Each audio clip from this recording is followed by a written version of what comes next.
पदाधिकाऱ्यांची बैठक जी आहे ती या ठिकाणी आयोजित करण्यात आलेली आहे. 30वी बैठक आज तुमची आहे.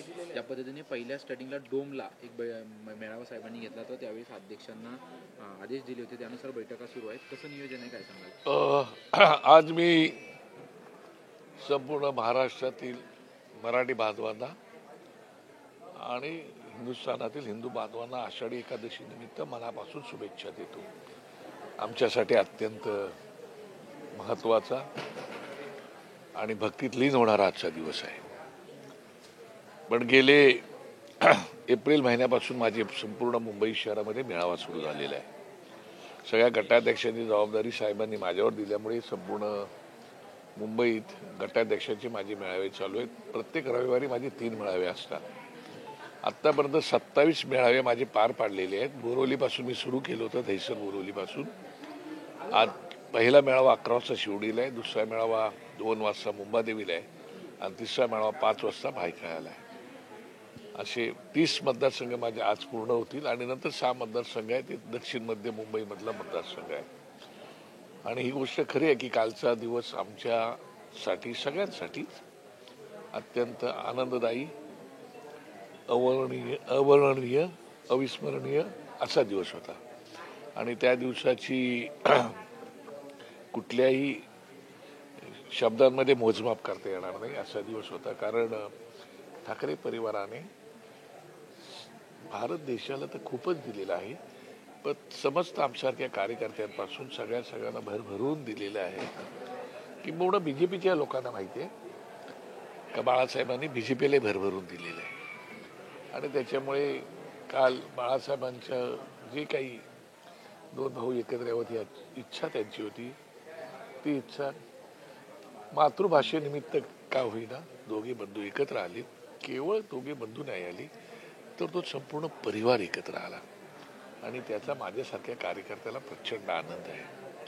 आणि आता तो आनंद आहे त्याला मी कुठल्या शब्दात व्यक्त करू शकतो, पण आहे आनंद. त्याच्यामुळे आता हे मेळावे आहेत. खरं विठ्ठलाच्या दर्शनाला मला जायचं होतं.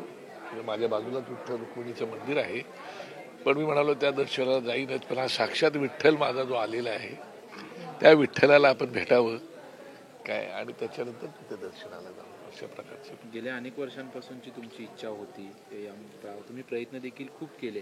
2017ला असतील, 14ला असतील, बाळासाहेब असताना देखील प्रयत्न केले होते, परंतु ते योग जुळून आला नव्हता. ज्या गोष्टीसाठी बाळासाहेब लढत होते, दोन्ही ठाकरे बंधू लढत आहेत, त्या गोष्टीसाठी दोन्ही बंधू एकत्रित आले. ते किती भावनिक आहे तुमच्यासाठी? नाही, खरं आता मग कालच सन्माननीय राजसाहेबांनी सन्माननीय राज्याचे मुख्यमंत्री देवेंद्र फडणवीस साहेब जे आहेत त्यांना मनापासून धन्यवाद दिलेले आहेत की जे शक्य नाहीत म्हणजे अशक्य जे शक्य होईल. स्वामी समर्थांचं जे वाक्य आहे त्याप्रमाणे मराठी विषयाला धरून सन्माननीय देवेंद्र फडणवीसांनी जी काही भूमिका घेतली त्याच्यामुळे दोन्ही बंधू एकत्र आलेत. हे खरं चांगलं आहे.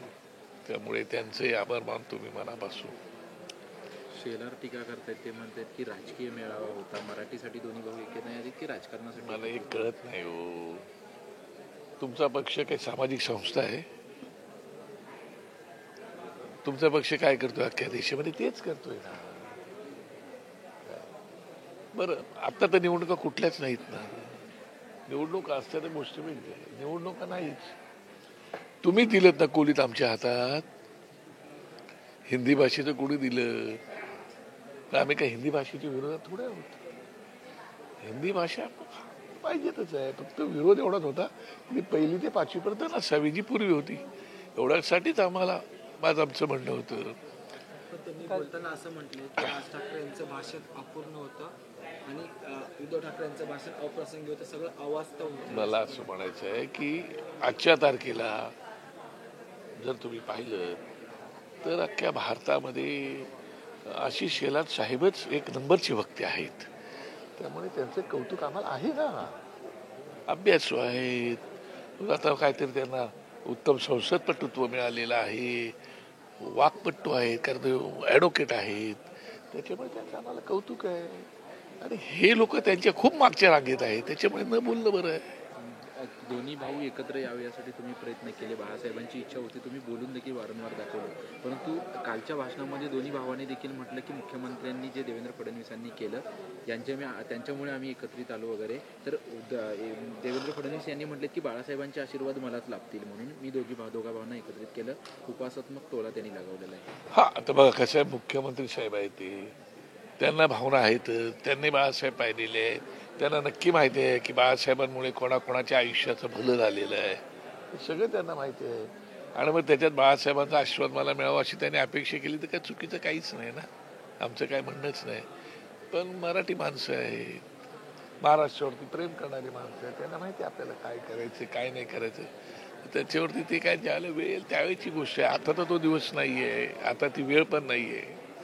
शिंदेच्या शिवसेनेचे आमदार संजय गायकवाड त्यांनी कालच्या या सगळ्या गोष्टींनुसार म्हटले की मराठीच्या मुद्द्यावरून काल दोन्ही भाऊ एकत्र आले, मात्र छत्रपती संभाजी महाराज यांनी 16 भाषा शिकल्या होत्या, ते मूर्ख होते का, असं त्यांनी महाराजांबद्दल वक्तव्य केलेलं पाहिलं. मला असं वाटते की संभाजी महाराजांचा आदर्श तर आम्हाला आहे, ते आमचे छत्रपतीच होते. पण शिवाजी महाराजांनी राजकोष सुद्धा मराठी भाषेतच केला होता, हे विसरलेत का ते? त्याचं कारण असं की परकीय भाषा ज्या वेळेला किंवा कसं आहे, परकीय आक्रमण ज्यावेळेला होतं ना, ते प्रथम भूमीवर होतं. भूमीवर आक्रमण झालं की त्याच्यानंतर ते भाषेवर आक्रमण होतं. भाषेवर आक्रमण झालं की संस्कृतीवरती होतं, संस्कारावरती होतं, आणि त्याच्यानंतर एकदा ते झालं की त्याचा राज सुरू होतो. आणि म्हणून त्यांनी मराठी भाषेचा राजकोष तयार करून घेतला लक्षामध्ये. आणि तो राजकोष तयार करून का घेतला गेले मला एक तुम्ही सांगा. छत्रपती शिवाजी महाराज दिल्लीला गेले होते औरंगजेबाकडे, ते काय वेगळ्या भाषेत कुठले बोलले काय? त्यांना मराठीत माहित होतं, त्याचा दुभाषा असेल. अफजल खानाला भेटले त्यावेळेला काय मराठीत त्यांनी काय दुसऱ्या भाषेत बोलले का? ते तो विषय नाहीये. त्या काळात 16 भाषा अवगत करणं हे सुद्धा किती महत्वाचं होतं. ते छत्रपती संभाजी महाराजांनी केली होती, भाषा अवगत केल्या होत्या. त्याचं म्हणजे आम्हाला अभिमानच आहे.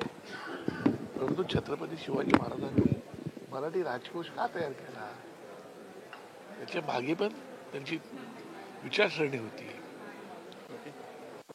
ठीक आहे.